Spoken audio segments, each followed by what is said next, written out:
Hey, what's up, you guys? My name is Lionel Sitole, and welcome to the Lionel Chess YouTube channel. On this channel, we play a lot of live stream games. We're playing live in real time so that you can actually watch this creative process of actually trying to get better at playing chess. So, today's video, what I want to show or what I want you guys to try and understand is the dynamics or the thinking that you would need when you are playing a blitz game or trying what I was trying to do, play and win a blitz tournament on Chess. So as I was going through the tournament, I was really having a very good tournament. I won my first, I think, five or six games, right? Was winning the first 5, 6 games, and I started to notice a pattern, which is what I want to talk about in today's video. So without wasting your time, let's actually get into the video.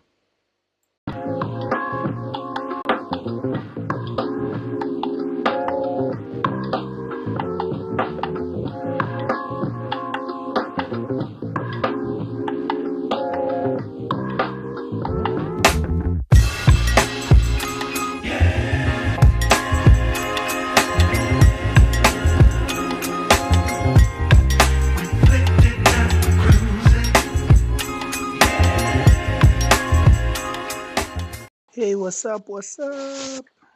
Okay, so this is a chess stream that I did, and I think it was mid-January, and was playing a tournament for greater than or equal 1500 in Blitz.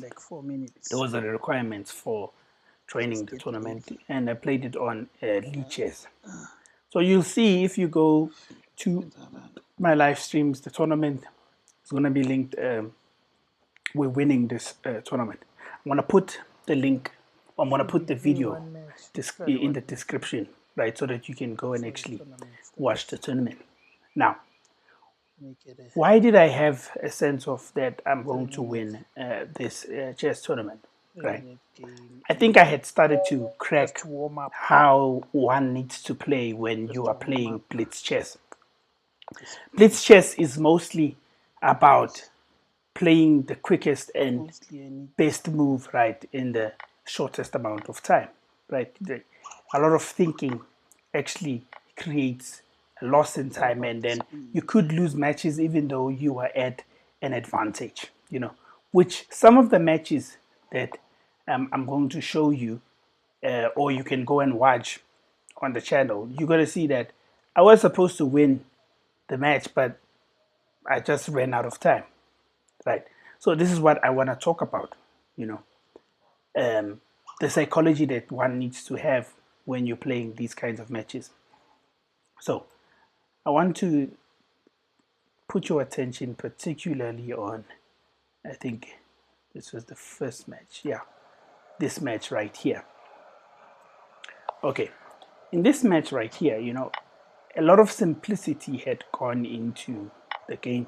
There was a lot of missed moves. Like you see, getting rid of the knight there in the corner. I was supposed to push the h pawn so that pawn could not be recaptured, and then I could only push or bring out my second knight in order to try and exchange the bishops there in the center, the dark square bishop, which I ended up exchanging, because now at this point, when my opponent now castled queenside, right, I really didn't know how to develop an attack in order to try and actually gain an advantage or see if I could win this game or not. This is the things that you should be mindful of when you're playing blitz, right?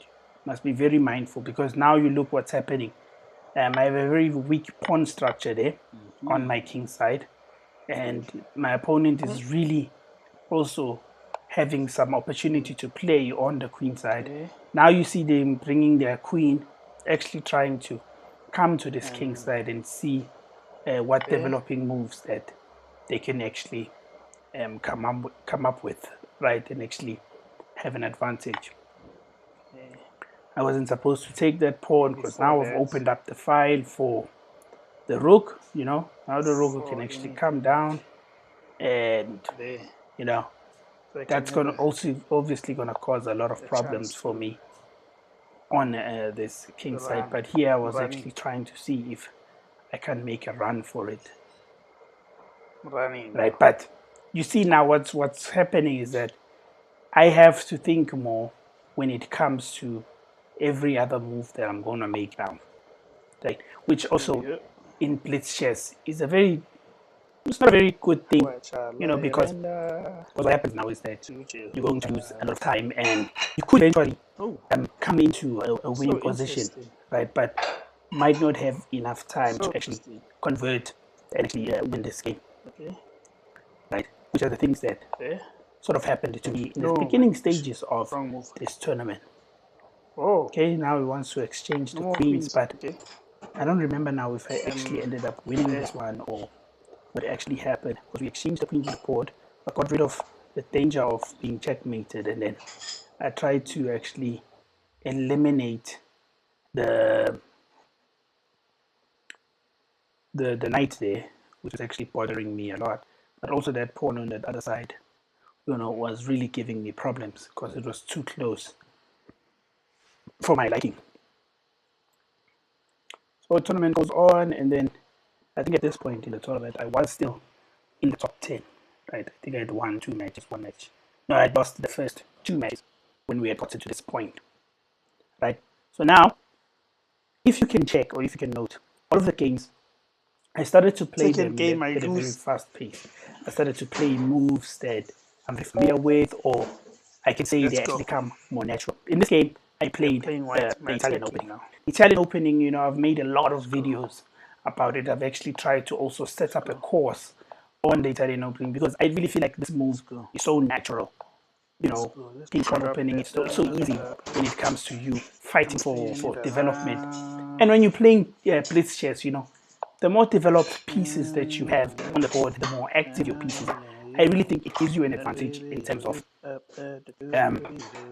wanting to actually win more games, right?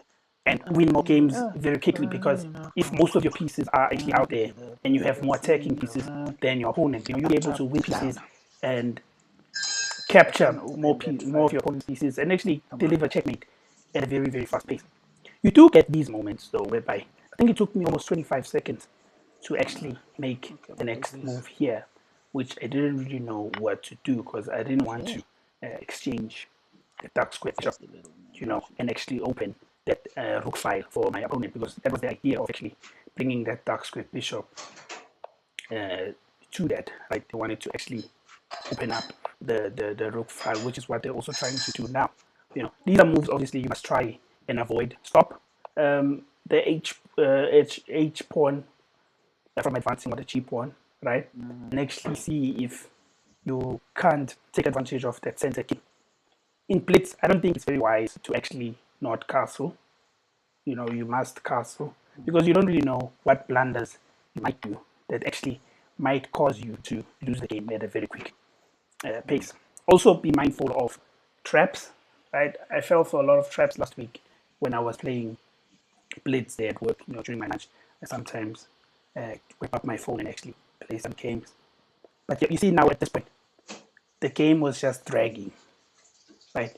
It was just dragging. No one really had an advantage here. Here I had to bring out my queen, right, so that I could fork the queen and rook. But then I decided to take that pawn because I was trying to make the best possible moves that made sense right at the time. Okay, we move forward, and then this was the game.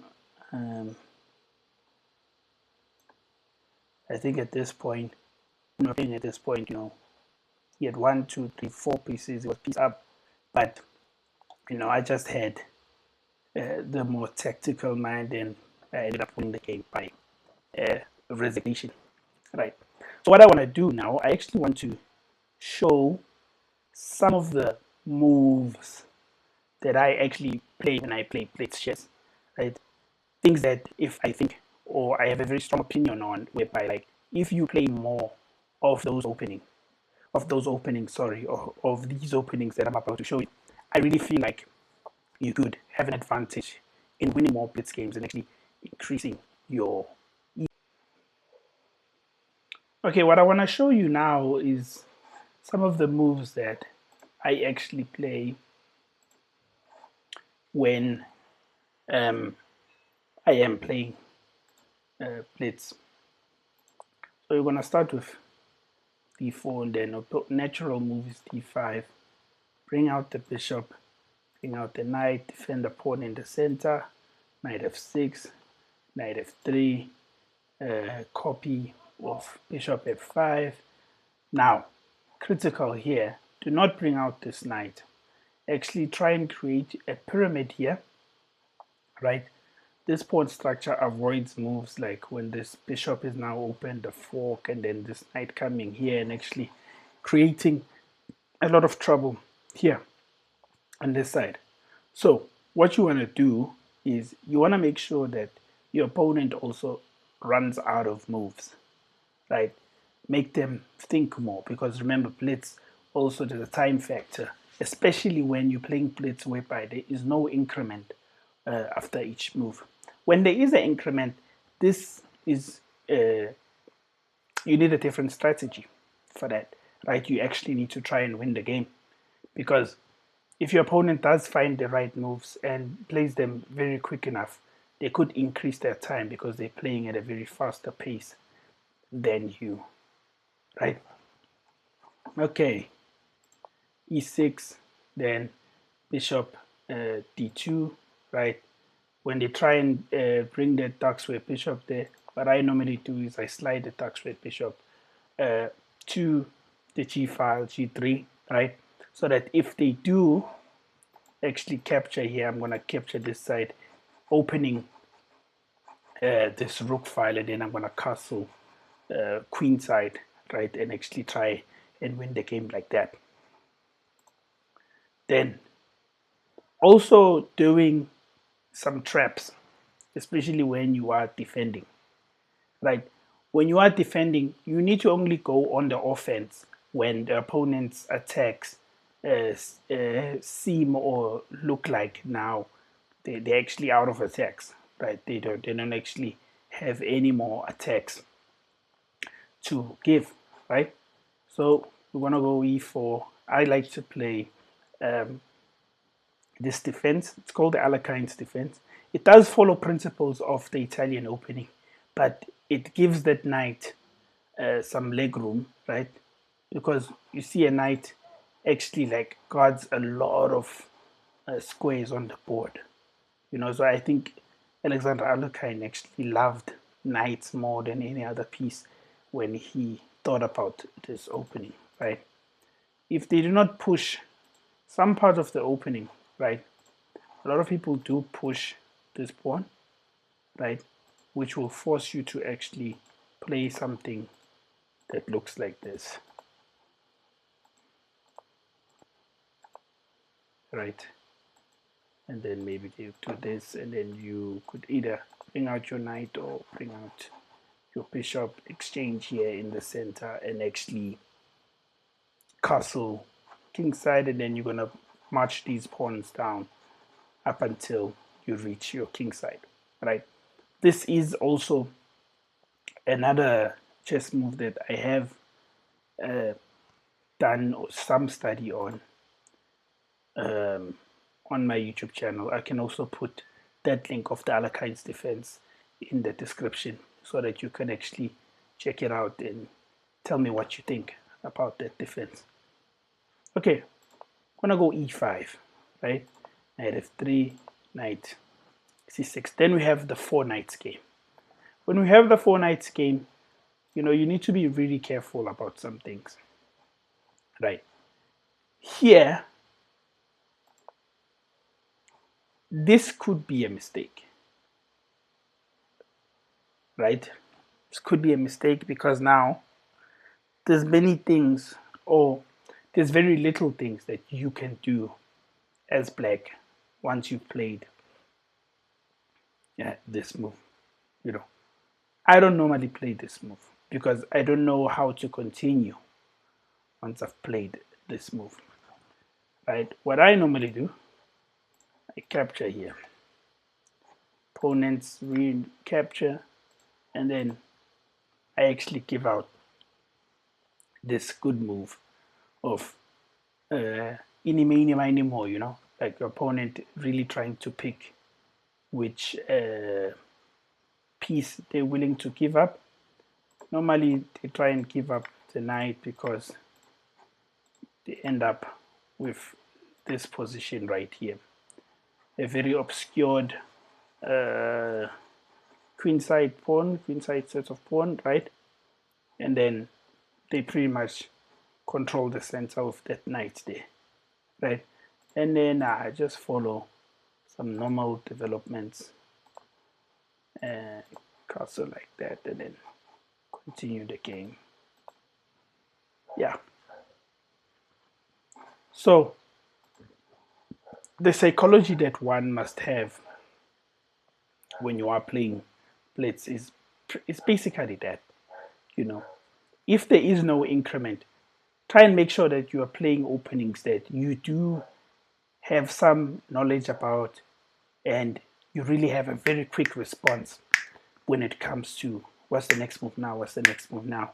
Really try and avoid openings whereby you don't really know a lot about said opening, right? Because you might find yourself now struggling to come up with a response that's time wasting.